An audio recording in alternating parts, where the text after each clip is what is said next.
Обвиненија за ЛЧК, но молк за содржината на разговорите. Јавното обвинителство поднесе обвинение за кичевчанецот Шекери Махмеди, познат во јавноста како ЛЧК, кој речиси секојдневно преку социјалните мрежи објавува компромитирачки разговори меѓу функционери на ДУИ. Според обвинителството, секое неовластено прислушување е кривично дело казниво со затвор од 1 до 5 години. Обвинетиот при крајот на мај месец оваа година од профил на една социјална мрежа објавил повеќе тонски снимени прислушувани телефонски разговори на повеќе лица. Со тоа им овозможил на корисниците на социјалната мрежа и на други неповикани лица да се запознаат со содржината на тонски снимените разговори. Во последно време зачестена е појавата на објавување неовластено прислушувани и снимени разговори. Но од друга страна, обвинителството се уште молчи дали за содржината на овие разговори во кои се споменува изнуда, рекет, па дури и убиство. Некој ќе сноси одговорност.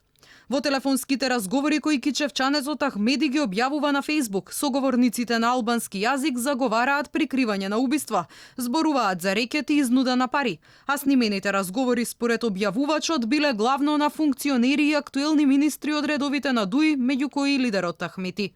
Со оглед дека објавувачот на така наречените бомби преку профилот ЛЧК јавно призна дека моментално живее во Соединетите Американски држави, останува нејасно како обвинителството ќе гони лице кое престојува надвор од земјава.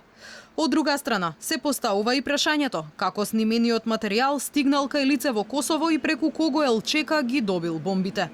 Инаку вчера со знамења на Голема Албанија, членови на семејството на ЛЧК се обидоа да протестираат пред седиштето на ДУИ во Мала Речица, но беа спречени од полицијата, која не дозволи толпата да се приближи до седиштето на интегративците. Главен организатор на протестот беше братот на ЛЧК кој зборуваше само на албански јазик и им порача на новинарите дека заедно со премиерот Зоран Заев треба да научат да говорат албански. На медиумите на македонски јазик од дел од организаторите не им беше дозволено да останат до крајот на протестот, кој стигна само до полицискиот кордон.